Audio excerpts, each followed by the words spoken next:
花开花落自有时，缘去缘来总有因。大家好，欢迎收听《翠花的秘密》。新婚第二天大早5点多，天还没亮，婆婆就开始狂敲门。我一脚踹在老公屁股上，她去开门，婆婆进来就掀了我被子，吓得我吱哇乱叫。她把衣服丢我身上，脸很臭，人很凶，赶紧起来，我有话说。我人是惊魂未定的，老公是沉默的。客厅里，公公婆婆端坐在沙发上，犹如太上皇一般。我正要坐下，婆婆突然怒吼：“我让你坐了吗？长辈说话，小辈就得站着，真是一点家教都没有。”我看向已经坐下的老公，他立刻弹起身，默默站到我身边：“小琪，你现在嫁进我们家，就是我们家的人，就得懂贤良淑德，要规矩有礼，要不然走出去，别人都是要骂我的。”婆婆苦口婆心，婆婆口沫横飞，我听得一愣一愣的。可王书伟是入赘的呀？不是吧？不是吧？婆婆你不是忘了吧？我叫田琪，毕业后忙于事业，32岁才终于相亲结的婚。老公很年轻，才27岁。其实我嫌他有点老，但我妈说年纪大点的成熟，找个太小的我还得伺候人家，指不定还要给人当妈。也罢，主要他长得挺帅，187身高，还是我学弟，基因不错的。我正好想生个孩子，而他被家里人催着想找个倒贴的。我们一拍即合，他同意嫁给我。我不但不要彩礼，还反手给他50万彩礼。婚房是我之前就买好的，市中心大平层，还是重点学校学区房，直接入住就行。我这个人忙又爱简简单单的，所以没搞婚礼就领个证。王书伟家不干，他们说我们这边怎么样，他们不管，但他们老家得办一场，这就无语了。没见过谁家上赶着嫁儿子的，不过没事，我配合。没成想，他家是按照娶媳妇的规格去办，然后酒席我付钱。算了，不差这点。为了给王书伟面子，我没澄清，毕竟他家亲戚我也不认识，以后应该也不会有什么往来，随他们的便。婚礼当天晚上是在王书伟家布置的新房里睡的，没成想这大早上的，天都没亮，婆婆就狂拍门。我把王书伟踹下床，让他去开的门，还以为出了什么事，结果婆婆冲进门，直接就掀我被子。新婚夜嘛，懂的都懂。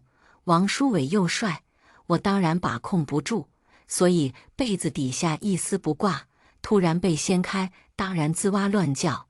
婆婆脸很臭，人很凶，直接吼我，真是臭不要脸的，赶紧起床，我有话跟你说。她出去了。王书伟像个小媳妇一样缩在门边，他妈刚才那样对我，他屁都没放。这瞬间我知道只能靠自己。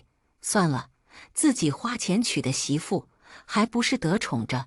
我示意他拿衣服，本王要出去见识见识你母上能翻出什么花来。王书伟这小媳妇什么都好，就是太过于受气包。他兄弟把他介绍给我的时候，就跟我讲过，这男孩什么都好，就是性子弱，总是被他家里人欺负，特别是他那个妈，天天打电话喊他拿钱去补贴他那个黄毛弟弟。他毕业后年薪20多万，结果1毛没存，还要被他妈喊去借高利贷。所以从一开始我就没指望他能为我出头，姐一向靠自己。我跟王书伟走进客厅，公婆已经端坐沙发，像个太上皇似的。他们那个黄毛儿子就坐在旁边，敲着二郎腿，笑嘻嘻地打量着我。昨天结婚的时候，他就跟他那帮朋友吹水，都说好吃不过饺子，好玩不过嫂子。你们等着，老子迟早告诉你们嫂子好不好玩。就是可惜了，嫂子都没个妹妹什么的。声音还挺大，不知道是故意说给我听，还是说给王书伟听。反正王书伟整个晚上的脸都很阴沉，我倒是无所谓，生意人嘛，酒桌上多的是比这更难听的骚话。我让你做了吗？长辈说话，小辈就得站着，真是一点家教都没有。我才刚要坐下，婆婆突然怒吼。我看向已经坐下的王书伟，他立刻弹起身，默默地站到我的身旁。小琪，你现在嫁进我们家，就是我们家的人，就得懂贤良淑德，要规矩有礼，要不然走出去，别人都是要骂我的。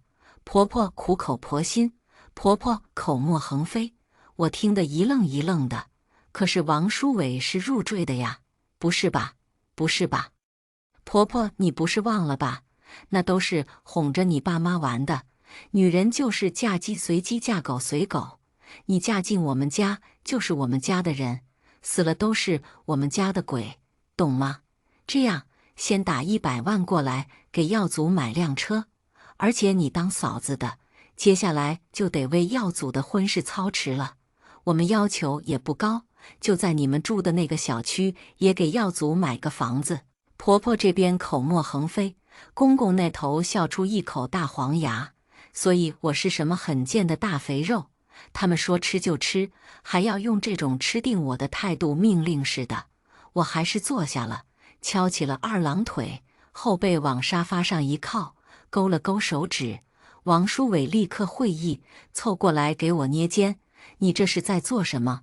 婆婆脸色一下子变了，整个身子前倾，随时要扑过来撕我。门铃就是在这时候响起的，我老公去开的门。我表姐领着他们村一帮三姑六婆涌进来，你们这是要干什么？这下不仅是婆婆，公公脸色也变了。你儿媳妇说让我们来帮忙吃瓜，我们这不就来了？大家都是熟人，说话这位是公公的三婶，村里情报组组长。我表姐昨天没参加婚礼，但也没闲着，走家串户发红包，可把整个村的人际关系都摸得清清楚楚。来来来，大家来看看这个视频，然后给我评个理。我打开电视，直接投屏。这大彩电可是我买的，特意挑的全高清，还具有投屏功能的。场景是我家别墅，公婆带着我老公上门谈彩礼，张嘴就要50万。说什么供个985大学生不容易，以后进了我家门就是我家人，生了娃也是跟我家姓，相当于我家白买个儿子了。原来不是娶媳妇，是嫁儿子啊！村里人在嘀嘀咕咕，婆婆燥红着脸吼我：“你放的什么东西？赶紧关了，别丢人现眼！”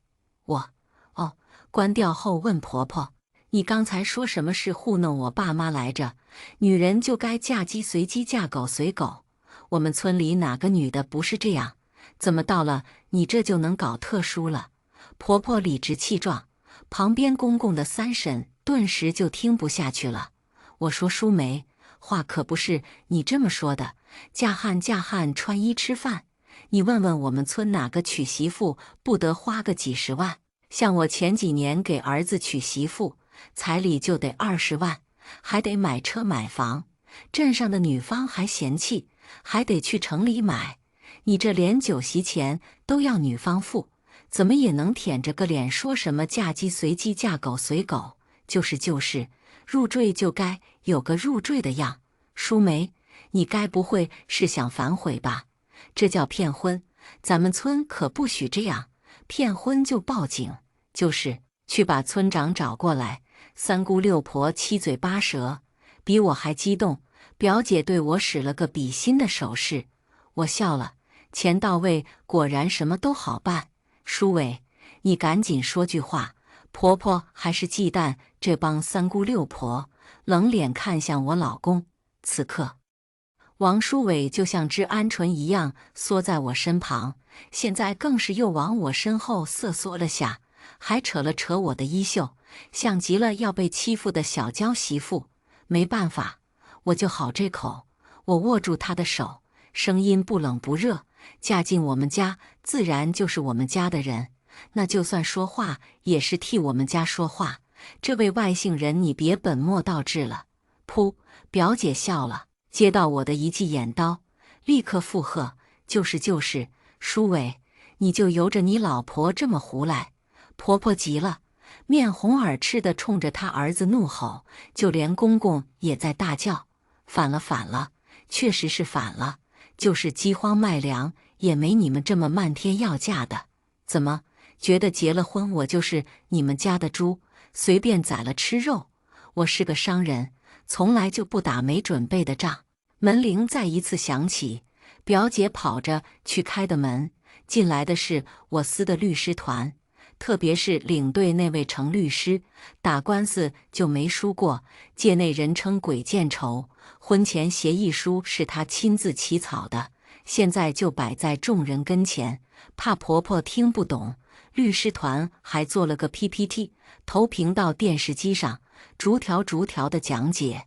这里是田女士的婚前财产公证书，其名下的所有产业，不管是婚前还是婚后收益，都将和王先生无关，以及王先生名下无任何资产，也承诺婚后会辞职，全力辅佐田女士做个贤内助。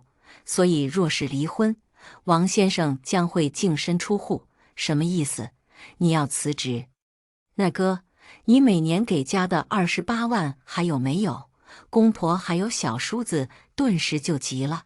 我说，你们别急，接下来还有，这是关于赡养双方父母条款。虽说法律并不强制夫妻必须要赡养对方父母，但鉴于王先生在婚后并无任何经济收入，田女士为维护夫妻感情，愿意以每年2万的额度补贴王先生父母。2万？你打发要饭的呀？小叔子还真说对了，我还真是打发要饭的。律师团没搭理他们，继续讲。由于王先生家人并没有什么信用度可言，所以田女士这里的彩礼补充条款有说明，若是王先生反悔，要求撤回入赘协议，彩礼钱双倍赔偿，并给予女方1000万的精神损失费。什么狗屁东西！我们没有签这个。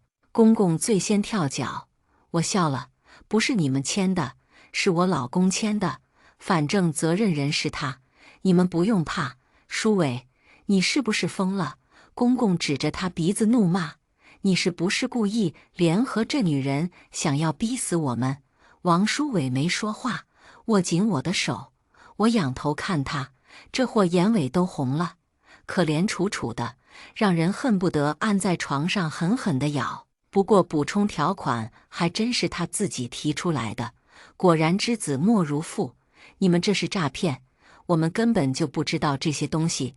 婆婆激动到红了眼，跳脚着冲过来，想要撕碎律师团手里的协议书。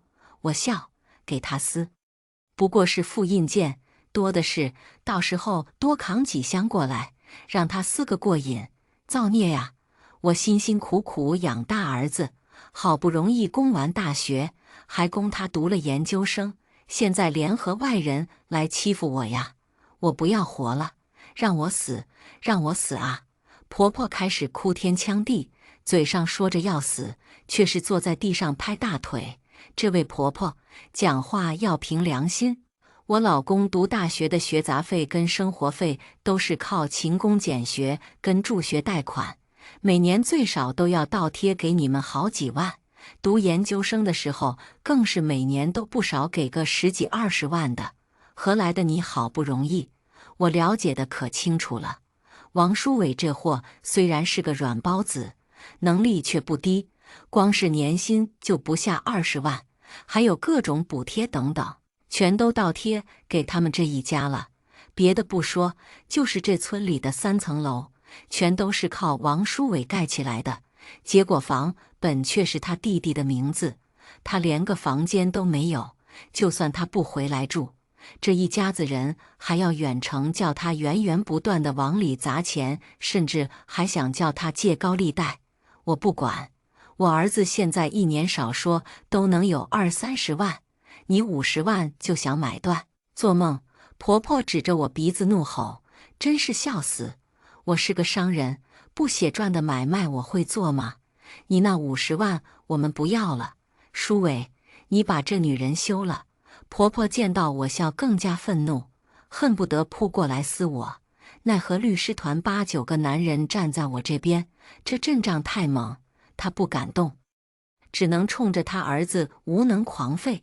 这位老太太，我需要提醒你一下，违约的话不仅要双倍赔彩礼，还要赔偿田女士精神损失费1000万，总共1100万的赔偿费。你确定要赔吗？律师团果然给力，1100万唬住了老太婆。反正你那个协议不是我们签的，我们不认。舒伟，跟你老婆离婚，公公还硬气。律师团又讲了，是不是你们签的不要紧，我们只找王先生索要赔偿金，若是他赔不上，我们会向银行冻结他所有资产，往后余生他打的每一份工，获得的每一份收入，都会由银行直接转给田女士，直到1100万连本带利还完为止。我说舒梅、王强，你们俩就别闹腾了，人家有钱有势的，你能斗得过吗？别到时候连你们那卖儿子的50万都保不住。旁边公公他三婶直接笑出声，这就仿佛热油入水，直接沸腾了。三姑六婆就是喽，好歹还有50万彩礼，不少了。别人家嫁女儿都没这么多，何况你这只是入赘，你们站着说话不腰疼？我们家舒伟一年能往家拿20-30万，50万算个屁！婆婆愤怒大吼，公公他三婶又笑了。现在觉得亏了，早干嘛去了？我之前，婆婆气到说不出了，或者是没脸讲了。我来讲，她之前是打算想把我骗进门，然后再立规矩拿捏我。什么先给100万给这黄毛买车，还要给他买几千万的豪宅，真是敢想。那你这是偷鸡不成蚀把米呀？可不是，原以为丢个孩子套个狼，没想到孩子跟着狼跑了。哎呦，我说舒梅呀，你说你们家舒伟这么有出息，你怎么就光偏心小的？就算舒伟不是你亲生的，你也不能这么干啊！公公他三婶冲口而出的一句话，让我瞬间成为瓜甜的茶。舒伟不是婆婆亲生的呀！三婶，公公明显是急了。王舒伟明显也不知道这事，一脸懵。我只是一个眼神，我表姐立马递过大红包，公公他三婶立刻笑得合不拢嘴。哎呀，以前瞒着是怕舒伟心里不舒服，现在你们都让舒伟入赘了，那还瞒着干什么呀？再说这事也不怪你，舒伟他妈是生他的时候难产走的，他那时候才多小点啊，你一个大男人哪里会带孩子？这不，舒梅隔三差五的上门帮忙带舒伟，一来二去，两人在一起不就很正常吗？舒伟，虽然你不是我亲生的，可我也没亏待过你呀。你看看你现在过得多好，又是大学生，又娶个这么有钱的老婆。我跟你爸只不过是想让你帮帮你弟弟，这不过分吧？婆婆刚才还呼天抢地，现在语气有点虚，开始讲道理了。确实不过分，只是让舒伟借个高利贷而已，是吧？我就说都是亲儿子，何况小儿子又是个不争气的，当妈的就算再偏心，也不能把争气的那个往死里逼呀。舒梅，你居然让舒伟借高利贷，你怎么敢的呀？王强，你也同意了，你对得起舒伟他妈吗？七大姑八大姨顿时就群情激愤，手指头都要戳到公公婆婆的鼻子上了。特别是公公他三婶更是拍着手掌，就算舒伟他妈死得早，孩子没靠山，你们也不能这么欺负人啊，可不是吗？直接是往死里逼呀！我遇上舒伟的时候，他都要跳楼了，幸亏我拉住他，没让他跳。我趁机补刀，众位大妈越发愤怒，公公他三婶更是当场打电话：“老李呀，你那早死的妹留下的孩子，现在都要被后妈欺负死了，你管不管的？三婶，不是你这么办事的！公公急了，伸手就想抢他三婶的手机，被他三婶躲过。几个大妈立刻围过来，公公被逼得后退，只能跳脚。这都是我们自己的家事，轮不到你们来管。都说有后妈就有后爹，你这个没良心的，联合你老婆这么欺负人，我们不管还有天理了。几个大妈战斗力超强，各自拿起手机开始摇人。我看得津津有味，瞥一眼王书伟，正对上他委屈巴巴的狗狗眼，心一下就化了，捏捏他的手，放心，我替你出头，毕竟自家老公不得自家罩着。我也摇人，毕竟这种时候就得人多势众，何况我别的没有，人最多了。我直接把我旗下一个物业公司的安保队都叫过来，足有上百人，特意让他们开辆大卡车过来，掀桌子的话就把我买的家具家电都拉走。安保队到的时候，直接把村长都给惊动了。客厅还是太小，我们直接到院子里，在村长还有村支书的见证下谈的是，首先展示婚前协议书。书伟，妈后悔了，妈不该让你入赘娶这种吃人不吐骨头的女人，你赶紧跟她离婚，妈再给你介绍一个更好的。我在跟村长说话的时候，婆婆就拉着王书伟避避，我瞥了她一眼，王书伟立刻就默默地挪到我的身旁，声音虽然很轻，但很坚定：我不离婚，死都不离。后妈就是后妈，人家两口子过得好好的，撺掇人两口子离婚，做人可不能这么昧良心啊！就是喽，也不怕书伟他妈回来找他。要我说呀，书伟他妈就是走得早，要不然哪有书梅什么事啊？三大姑八大姨在旁边嘀嘀咕咕，婆婆老脸一阵红一阵白，用眼神狠狠地叨我，仿佛要把我碎尸万段，真是笑死。生意场上比他狠的人可多了去，我不照样往死里宰？王强、书梅，这个协议我看了，你们俩也确实答应让书伟入赘，彩礼收了，婚礼也办完了，反悔就不厚道了呀。村长虽然是笑眯眯的，但语气却是透着威严。公公他三婶告诉我，村长可是村里很有威信的人物，只要他站出来主持公道，公婆就不敢起什么幺蛾子。可是村长，你看50万就买断我们家书伟，那也太便宜他了。我们家书伟一年就能赚20-30万呢，怎么也得让他多加点钱才行。公公婆婆果然没像之前那样撒泼打滚，态度谦卑，一副好商量的语气。就是这话听得很不得劲，什么叫一年能赚20-30万得多加钱？所以这是当着我老公的面明码标价的卖我老公。我瞄了下王书伟，他也正好看向我，眼尾泛红，可怜巴巴的像只待售的大狗狗。我能怎么办？这狗狗眼男人必须只能我欺负，别人哪根手指头敢动他，我就剁他哪根手指头。所以我拍了桌子，村长，买卖人口是犯法的，你问问他想多少钱把书伟卖给我，让律师团看下那涉案金额，能不能给他们来个无期或者枪毙。什么买卖人口，我们只是想多收点彩礼。婆婆立刻慌了，我也是笑了。我记得本地有禁止高额彩礼的规定吧？村长，这种应该男女通用的吧？所以我给的那50万彩礼算不算违规？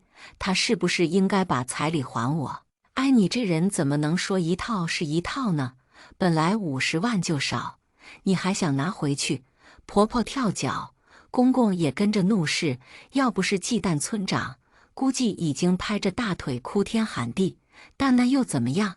我是商人，本来就奔着最大利益去的，本来还想给我老公个面子，现在看来，这面子是多余给了，他们都撕破脸了。那我是一毛都不想给。不过我还是问了下王书伟的意见，你觉得那50万我们该不该拿回来？你做主就好。王书伟脸红红的，声音低低的，却很坚定。我顿时就笑了，这男人简直是个宝藏啊！那完还听话，简直就是我梦寐以求的贤内助。书伟，虽然我不是你亲妈，但你也该念着我一把屎一把尿的把你养到这么大，怎么能娶了媳妇就忘了娘？不但不帮你弟弟，还要把彩礼钱都要拿回去。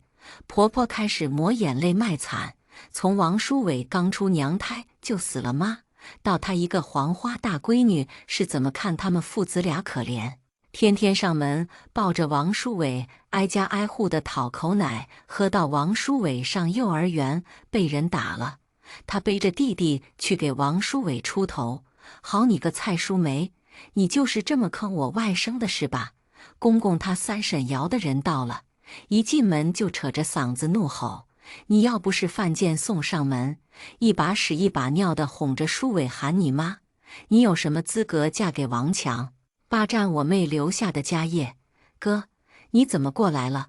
公公立刻迎上去，陪笑着递过一根烟，有话好好说。怎么个好好说？要不是你三婶告诉我，书伟被你们祸害的都要活不下去了。我这个大舅爷还以为你们把我大外甥伺候得好好的。这个老李看着有点分量，见到村长也只是点头就算打招呼了。他视线最终落在王书伟身上，唇动了动，倒是没说什么，而是看向婆婆：你继续说，我倒要听听你是怎么伺候我大外甥的。婆婆好像哑了，颤抖着唇，无助地看向公公。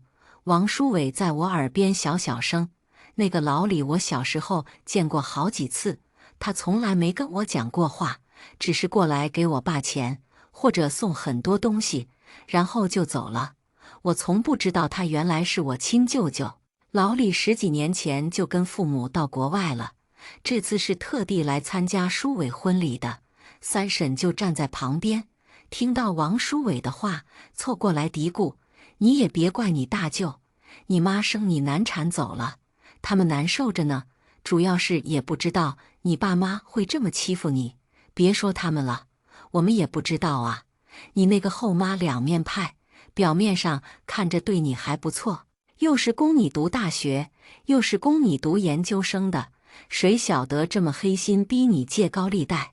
哥，这是说来话长，主要是书伟娶的这媳妇太不像样了，还签什么婚前协议，逼着我们书伟辞职给他洗衣做饭。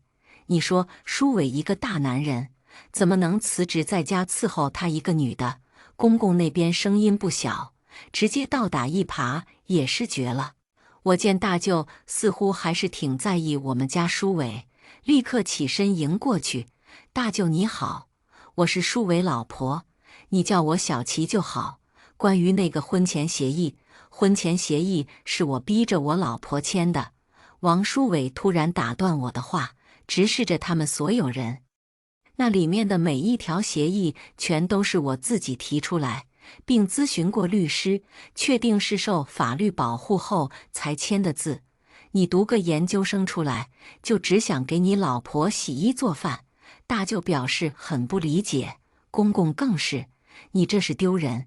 其实我根本就不想读什么研究生，更不想赚什么钱，因为我赚再多的钱也都是给我弟的，还不如给我老婆洗衣做饭，起码她会养我，还愿意给我钱花。王书伟掏出手机，很得意：这是我老婆送我的遥遥领先，你们见过吗？大舅唇角抽了抽，公公那张老脸更是扭曲到极致：我就没见过你这么不要脸的，吃软饭你还很得意。我吃软饭怎么了？你们不也是吃我软饭？这房子我盖的，里面的装修都是我花钱搞的，就连家具家电那些也都是我老婆买的。你们自己说，这些年你们身上花的哪一分钱不是从我这拿的？吃我软饭还要给我和我老婆摆脸色立规矩，软饭硬吃更不要脸。王书伟语速很快，但每字每句都掷地有声，只是抓着我的手抓得很紧。我能察觉到他紧张到爆炸，但还是挡在我的面前。第一次这么勇敢地为我出头，老公，你好帅！我踮起脚尖，在他耳边小小声。他的脸刷的一下红了，耳朵更是娇艳欲滴。要不是众目睽睽，我就咬一口了。你看看，你看看，这么多人在呢，他就这副不要脸的样，背地里都不知道怎么唆使舒伟签的那份协议。所以那份协议绝不能算数，这种女人也不能进我家门。婆婆又在那作妖了，还说就算我不是舒伟亲妈，但生恩不如养恩大，我养大她，她就该孝顺我。现在是我进我老婆家门，妈，也是你同意让我入赘的，那50万彩礼我也都打给你了，还有这些房子都给小弟，我一毛不拿，你就不能放过我，非要把我往死里逼吗？王书伟眼尾又红了，不知道是鼓足多大的勇气才说的这番话。我捏捏他的手，看向那小老太婆，你家门我还不惜得进，不过你说的也对，你这个养恩确实挺大的，所以舒伟才给你那亲儿子贴了这么多钱。要不我们来算算，你养舒伟到底是赚了还是赔了？蔡淑梅，你好好算算，我也正好听听。大舅简直是神助攻。婆婆唇又抖了，求助的眼神看向公公，可还没等公公开口，大舅又说：“你算不出来是吧？我给你算算。当初我妹带着10万嫁妆嫁给王强，别的不说，你们家这地基是我妹买的，还有那10几亩的橡胶林也是我妹雇人搞下来的。王强一穷二白的靠着我妹起家，成了村里第一个住得起楼房的不说，每年靠橡胶收入就不低于20万。要不是你厚着脸皮趁着王强喝醉了跟他搞大了肚子，你能进这个门？大舅这简直了！我瞬间化身瓜地里的茶，忍不住问：没结婚就搞大肚子了？没错，挺着个肚子找上门来闹，非要王强娶她。为此我还把王强打了一顿。舒伟那时候才刚2个多月，嗷嗷的哭，又指认蔡淑梅，我也只能同意让她进门。大舅真是溜了，婆婆老脸红一阵白一阵，还不敢对回去。我真是乳腺都通了，唇角疯狂上扬，AK 都压不住，最后放弃，露出最纯粹的灿烂笑容。婆婆，你还真是溜啊，不像我，不懂搞这套，只懂用钱砸。老婆，你没钱我也愿意入赘。王书伟红着脸应了一句。他真的，我哭死。这么羞涩的人是鼓了多大的勇气才能在众人面前说出这么好听的情话，真是想狠狠地咬他。当初我就说要把舒伟带出国，是你王强口口声声说舒伟是你王家的种，一定会好好对他。蔡淑梅也说会把他当亲生的一样好，我才让舒伟跟着你们，结果这就是你们说的对舒伟好。大舅很生气，后果很严重，直接质问王强：我给舒伟结婚用的300万，你有没有给他？还有300万呢！我震惊了，大舅豪气呀，甩手就这么多钱。不过想想也是，人家妹妹在当年就有10万嫁妆，换成现在不得100万起步。我这不是怕舒伟乱花钱，先帮他存着。公公面红耳赤，婆婆也跟着。对呀，他还是孩子，拿这么多钱会乱花的，我真是服气。27岁的孩子也就公公婆婆能说得出口，不过叫舒伟拿钱，逼他借高利贷，可没把他当过孩子，倒是把他当成血包，恨不得往死里挤。把钱交出来，大舅是真不客气，直接黑脸要钱。那阵仗看着是不给钱就打人了。我拉着老公往后退了一步，商人动嘴不动手，看到人家动手，立马站到危险区之外，化身吃瓜的茶。不过我还是向着大舅的。在我的示意下，保安队长带着10多个人站在大舅身后，大战一触即发。公公婆婆还有小叔子气势上完全被我方碾压，脸上明显出现怯意。公公扭头看向婆婆：“卡不是在你那吗？”婆婆求助的眼神看向小叔子，我秒懂，卡给小叔子了。你们要不交出钱来，我就报警告你们诈骗。大舅已经拿起手机，律师团队长热心科普，涉案金额达到300万，10年起步。钱呢？赶紧拿出来！公公急了，看样子大舅是个说到做到的人，公公很怕他。耀祖，你先把钱拿出来，过几天妈再补给你。婆婆拉着小叔子小声，大舅的脸色更加阴沉。我表姐，啧，明明是人家亲舅舅给外甥的大红包，转手就给亲儿子，不愧是后妈，这心都黑完了。快点呐，把卡拿出来！婆婆扯了下小叔子的手，明显是急了。钱没了。小叔子两手一摊，死猪不怕开水烫，反正你们自己看着办，要么送我坐牢，要么你俩自己想办法填上。300万呢，你拿去哪了？这下公公也坐不住了，直接围过来。婆婆还扯着笑：“耀祖，你听话，现在不是闹脾气的时候，你先把钱拿出来，过几天妈再给你，不是一样吗？”我只能说婆婆挺富裕，随手一甩就是300万，奈何耀祖就是不听话。我都说了，钱没了，你是听不懂人话呀。钱哪去了？公公赶紧追问。耀祖，当然是花了，不就才300万？我随便抽几张卡，再请朋友吃饭，还给小美买了点首饰就没了。我妈不是讲了吗？等嫂子过门，随便就有几千万。至于盯着那300万，你混蛋！公公扬起手，被婆婆生生按住。耀祖他只是贪玩。再说了，我们也没跟他讲这钱要拿回来，要怪就怪我，要不然报警好了，把我抓进去，让我死在里头都行。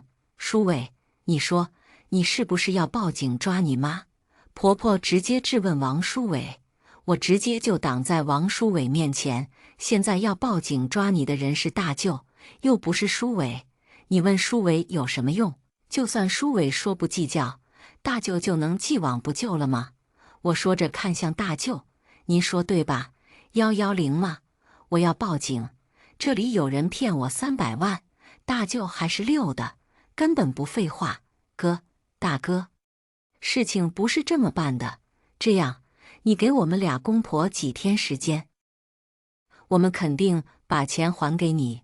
公公急了，婆婆也急了，冲着王书伟怒吼：“我就算不是你亲妈，也养你这么多年，你真要眼睁睁地看着我去坐牢，这是想拿我老公当磨心？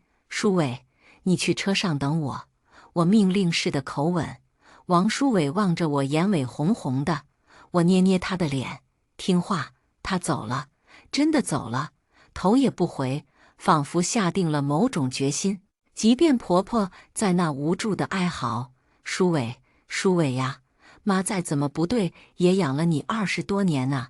你这个女人简直就是个扫把星，一进门就家宅不宁。”婆婆指着我的鼻子怒骂。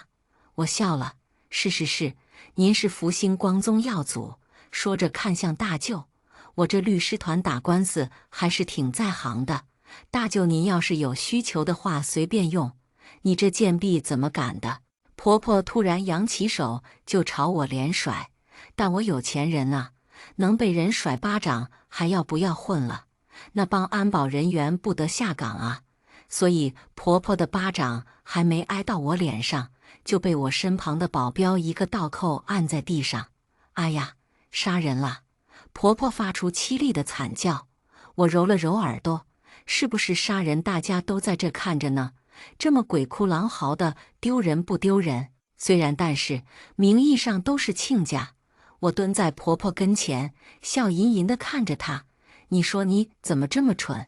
若是不那么贪，不欺负我老公，我也不至于当着那么多人的面欺负你。我打个响指，安保人员立刻围过来。现在需要他们的时候到了。这3层楼的家具家电都是我买的，装修都是我老公的钱搞的。总之，能搬走就搬走，能砸就给我砸了。30多名安保人员鱼贯而入，公公跟小叔子根本不敢拦。至于婆婆，被按在地上只能狂吠：“你这个贱人，迟早被天收！这些都是我的，你是在抢劫！我要报警抓你！舒伟跟你离婚，你个贱人！”话是越骂越脏，周围看热闹的还有孩子，我直接用纸巾塞住了他的嘴。这下安静了，一起身，发现大舅在盯着我看，还怪不好意思的。我摸了摸鼻子，接下来好像没我跟我老公的事了。大舅您请便，当然需要帮忙的话尽管找我。溜了。当然溜之前，我给大舅留了我的联系方式。走的时候，婆婆还在呜呜呜，公公跟小叔子倒是没吭声，估计是无语死了吧。王书伟就坐在车里等我，乖巧且安静。我坐进去的时候，他抬眸看向我，眼尾泛红，委委屈屈的，像是被抛弃的小狗狗，眼巴巴地等着主人安慰：“没事，你还有我。”我捏了捏他的脸，跟他保证，除了在床上，我绝对不会欺负你。王书伟脸红红的，耳朵也红红的，要不是司机在场，我直接就扑过去狠狠地欺负他。我们直接回家，结果车才刚到镇上，大舅的电话就来了：“外甥媳妇啊，你跟书伟回来分个家吧，这边有10多亩的橡胶林，还有600多平的宅基地，都是你跟书伟的。我律师不是在吗？交给他全权处理吧。大舅，等你有空了来晋城，我跟书伟请您吃饭。”我看向老公，他红着脸笑得腼腆：“啧，这货年纪也不小了，怎么还跟个纯情小少男一样？幸亏当初没有因为他年纪大而选择放弃，反正奶狗嘛，只要奶奶的就行。”我们直奔机场，当天晚上到家，我直接嗷一下就把他扑到床上。新婚嘛，懂的都懂，必须上上下下下下上上，早上起床都得扶腰的那种。第2天早上，我收到律师的汇报，王书伟老家那边的地还有宅基地都已经做好过户登记，只等着流程走完就能全部落到王书伟名下。这是真分家了呀！我把消息告诉王书伟，他很意外，我妈竟然同意。当时我表姐还在场的，我一问，他直接把视频发过来了，还发了段语音。表姐夫那个大舅是个人物啊，不知道给谁打了电话，来了一伙西装暴徒，直接把你公公跟婆婆还有那个小叔子按地上了，还说要卸了他们胳膊，还要把那个小叔子阉了，吓得他们嗷嗷的叫，屁话都不敢说，就直接签分家协议了。你这大舅是个人物啊！我把手机拿给王书伟看，他更不敢置信了，我居然有个这么厉害的舅舅。可不是，这样我就有点担心了，万一我把你欺负得狠了，你跟大舅告状怎么办？我打量着他裸露的肌肤上那些暧昧的痕迹，笑得不怀好意。果不其然，这货不光脸红，白皙的脖子还有锁骨都跟着染上诱人的红晕。我嗷一下又扑过去，再见到大舅是当天的下午，我跟王书伟去机场接机。不光大舅来了，王书伟的外公外婆也来了，3个人齐刷刷出现在我跟王书伟面前。我们俩都傻眼了，我是真没想到，都婚后了还要再正式见一遍男方长辈。我当场联系的我爸妈，订的本地一家超5星级海鲜酒店。我爸还带来上好的茅台，为了欢迎王书伟的外公外婆还有大舅到来，我们家规格是高的，人是客气的。我爸举起杯，来来来，让我们做长辈的一起祝福他们小两口和和美美，早点生个大胖娃，简直尴尬到脚抠地。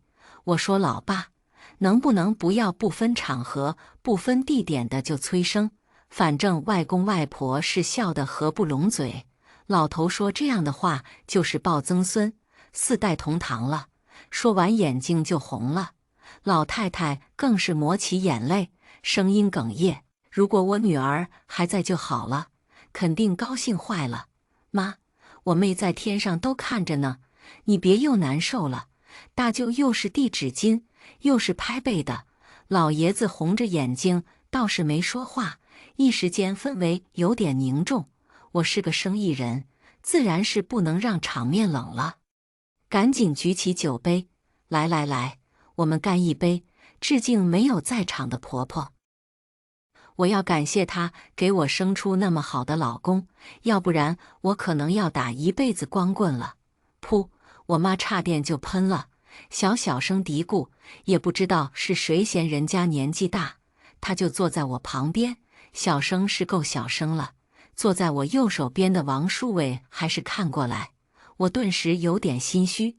我妈说的是我爸，你可千万别误会了。幸好王书伟没在意。我瞪了我妈一眼，小声，敢离间我夫妻感情，小心我不让你有孙抱。我妈立刻做了个嘴上拉链的动作，而那边外婆已经抹完泪，颤悠悠地从包里掏出个锦盒递给我。孙媳妇啊，我这也没准备，你看看喜不喜欢？喜欢就带着。我打开一看，翡翠手镯，帝王绿。我妈惊呼，眼睛都瞪直了。这成色，这水头，不下千万吧？我妈前段时间在拍卖会上3800多万买下的，当时就说要留给书伟娶老婆的时候用，这不，特意带过来的。大舅看看我，又看看王书伟，似乎犹豫了下，还是讲了：外甥媳妇，我看得出来你对书伟还是很上心的，但是入赘这个事，我觉得我们还能再商量商量。没得商量。王书伟斩钉截铁，我就是要入赘的。饭桌上的气氛一时间僵住，我拿着锦盒还也不是，不还也不是，最后还是默默地放到桌上。书伟，这事其实也怪我们没有提前跟你说清楚，主要是你爸跟你那个后妈太会伪装了，再加上你一贯优秀，我们就以为你在这边过得很好，所以都没怎么关心你。大舅满脸都是愧疚，那边外公从包里拿出一份又一份的文件。书伟呀，外公把原本要给你妈的东西都带过来了，价值怎么也有几个亿，你真不用委屈入赘，咱家也是有家底的。看出来了，这是场鸿门宴。我跟我爸他们交换了个眼神，都默契地选择沉默。这种时候，当然看王书伟的选择。他如果毁约，那就离婚。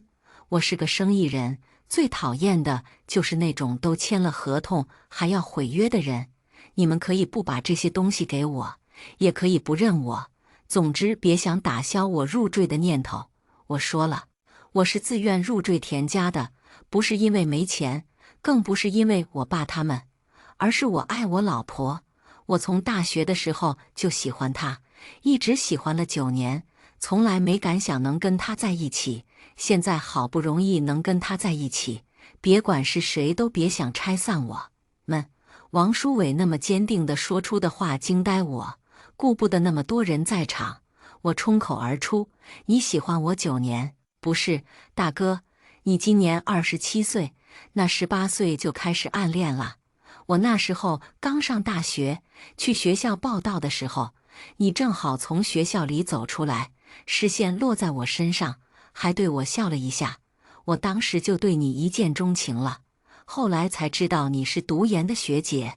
王书伟脸又红了，主要是我妈在旁边笑得太3八了点，我反正不能笑得太嘚瑟，毕竟人家长辈都在呢，怪不得他那兄弟挖空心思要把他介绍给我，感情是被收买了。这货还主动说要入赘，甚至主动说毁约要倒赔1000万，都是蓄谋已久啊。我们只是提议，主要看你意思。老爷子主动退让，老太太也跟着点头。是啊，乖孙，你别太激动，我们不是来拆散你跟孙媳妇的，我们就是怕你委屈了。我不委屈，我老婆对我很好。王书伟说着，突然握紧我的手，语气很坚定。所以你们不要老是觉得我入赘是吃亏了，其实是我占便宜了。毕竟以我老婆的条件，什么样的男人找不到？我运气好才轮到我。噗！我妈正在喝水，直接喷了。我有点不好意思，扯了扯王书伟，够了够了，再说就有点夸张了。其实我们也能看得出来，孙媳妇对你很好，只是我们老一辈人总是有点膈应。不过你高兴才是最重要的，这些东西说了给你就是你的，你留着也好，交给孙媳妇打理也好，或者交给我曾孙也行。总归是我们做长辈的对你们小家的祝福，可不能不收。老爷子这话说的挺走心的，老太太就在旁边抹眼泪，哭里带着笑。大舅倒是挺满意王书伟这表现的，举起酒杯来，大舅我敬你是个爷们，不错，有担当。不只是他，我也很满意我老公。王书伟这表现太出乎我意料。毕竟在之前，我觉得他是个只能靠我给他出气的软包子。刚才那一瞬间，我甚至都做好直接掀桌子的心理准备了。没想到场面这么和谐。老太太他们半个月后的飞机，这半个月，我特意空出时间来陪着他们逛了进城，还拉上王书伟一起去拜祭没见过面的亲婆婆。老太太说亲婆婆的噩耗传来的时候，她直接就晕了，在医院躺了半个月。那半个月，她跟老爷子的头发直接全白。后来想把王书伟接过来，但老太太一看到他就会想到难产死掉的女儿，心脏根本受不住。而且那时蔡淑梅已经带熟王书伟，只要他一离开，王书伟就会嗷嗷地哭。再加上王强又不肯交出抚养权，法律这边也不支持父亲还健在的情况下，把孩子判给外公外婆，他们也只好作罢，只能眼睁睁地看着本属于自己女儿的孩子喊别的女人妈妈。后来他们搬到国外，基本上就算是断联了。只有大舅偶尔回国的时候，会特意去看一下王书伟。但因为王强这边说王书伟性格敏感，生怕他因为知道亲妈生他难产死亡而难过，也就没跟他提过这些事。谁知道那几个都是些畜生，让你受了这么多年的苦。老太太又抹起眼泪。王书伟不自在地笑了笑，没事，我没觉得有多苦。是啊，外婆。他甜着呢。我瞥了眼王书伟，意有所指下，他耳朵又红了。这货还真是怪好玩的。律师团动作很快，王书伟突然就成了身家好几个亿的有钱人。虽然也没我有钱，但起码不需要我给他买遥遥领先了。一时间竟然还有点失落。毕竟古语有云，毁教夫婿觅封侯。现代白话也有说，男人有钱就变坏。老婆，这个月的零花钱还没打给我。王书伟来了，像只小奶狗似的在我身上蹭啊蹭。你都那么多钱了，还要找我要零花钱啊？我送他一个大白眼。王书伟一下直起身，程律师还没跟你说吗？我刚让他把我名下的所有资产都转给你了，还签下无条件赠送协议，所以我现在身无分文，只能靠你养着了。这样啊，拿去花吧。